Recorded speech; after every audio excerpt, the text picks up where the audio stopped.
I'm trying to determine with this method, pay off some credit cards. Does that take that into account, or is it more of the working on the mortgage to then later on pay down the credit debt? Because I understand the difference between the simple interest versus the amortization schedule. Well, that's what we're taught is it's kind of a misnomer. Simple interest versus compound interest. They're both Mhm. amortized. Your credit cards are amortized and your mortgage is amortized. Your car payment is amortized. All of that is amortized because it's charging you interest. All right. What we want to know is which loans are costing us the most in interest. So if I were to say which one of your debts is costing you the most, Joy, which one would you say? The mortgage. Oh, okay. You're basing that on the amount of interest that you pay, not on the rate, correct? Correct. Where did you learn that? Working in the credit card industry. There you go. See, folks, when listen, they can't take that away from you. She says, I know how much interest I pay per month on a credit card, and it doesn't even begin to compare with the amount of interest that I pay on my mortgage. We're talking about the amount of money, not the interest rate. Correct? Correct. So, what we want to do is figure out what is the best time to put money on the debt, on the credit card, and which credit card, and when is the best time to put money on the mortgage. What if there was a computer program that worked like your Waze app and said, oh, on this month, we put this amount of money on this day of the month to this particular loan, and we're going to figure out how much interest you save. And in 3 months, we're going to do this instead. And it's guiding you every step of the way. All the guesswork is gone, and you know exactly how to pay off this debt. And when you do that, you're going to pay the least amount of interest that's mathematically possible. And when you pay off debt cheap, you automatically pay it off fast. I'm going to give you an example of paying off fast that is not cheap. Are you ready? Yes. All right. I had a gentleman call me not too long ago, and he says, I want to pay off my debt. I make good money and I've got money in the bank. And so he says, I've got this car and I've got the mortgage, blah, blah, blah. And he says, you know what? I've been watching this debt snowball thing. So what I did was I took money out of the bank, $40,000, and paid off my car.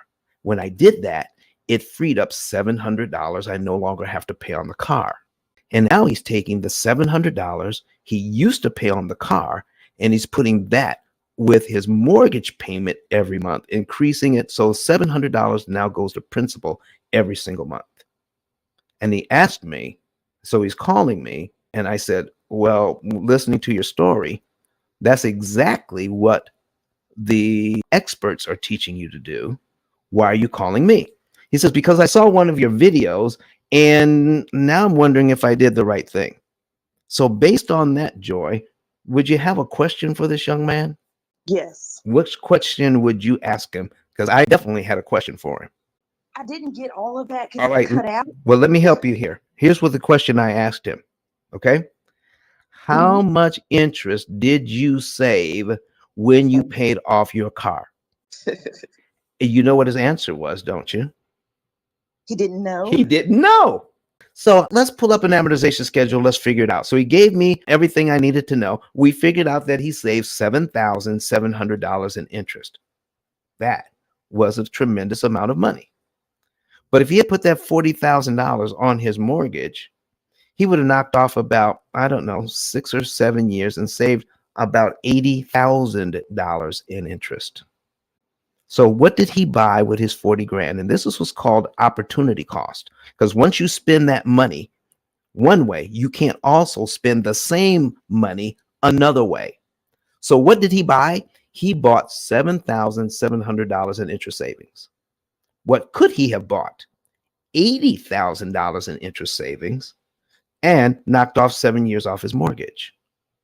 So by paying the loan off fast, he's actually extending the life of his loan because he's going to pay more interest than he needs to by doing it that way. Does that make sense to you? That makes sense. So when it comes to your credit card debt, are you paying the minimums on your credit card debt? Yes. All right. So we pay the minimums on credit card debt only until we figure out which loan we want to attack.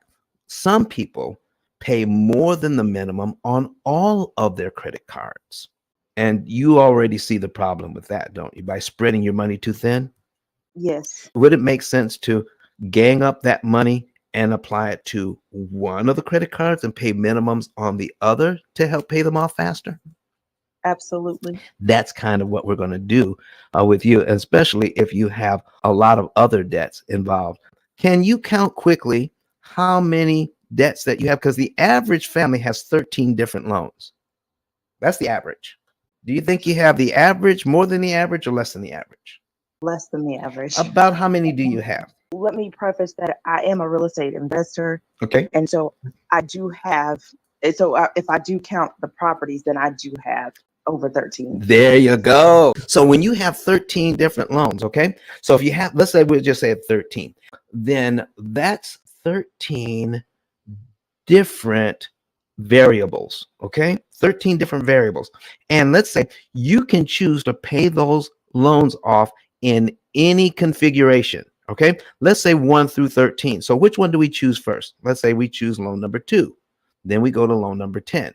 Then we go to loan number 1. But what if it's the right way is to do number 13 first, then go to 1, then go to 7? How do we know which configuration is going to be best? So I'm just going to put in here into my computer here. I'm going to go to Google and I'm just going to put in 10 factorial. 10 factorial. That's just 10 variables, not 13. We're just going to do 10 variables. Do you know that once we look at all the different ways to pay off your loans, we come up with 3,628,800 different ways to pay off those loans, and only one of them is optimum? Which one is it? I don't know unless I do the math. Yes, and Joy, I don't know either. That's why we built a computer to do it. Do you see what we mean? Yes. It's just too much to do. And listen, we have to do it every single month because all the parameters change month by month. So not only do you have to do all of that math, you have to do it every single month to find out what should we do this month. 3 million different ways to look at things. My goodness, that would wear me out. But Don has some valuable information that can contribute to the quality of a person's life.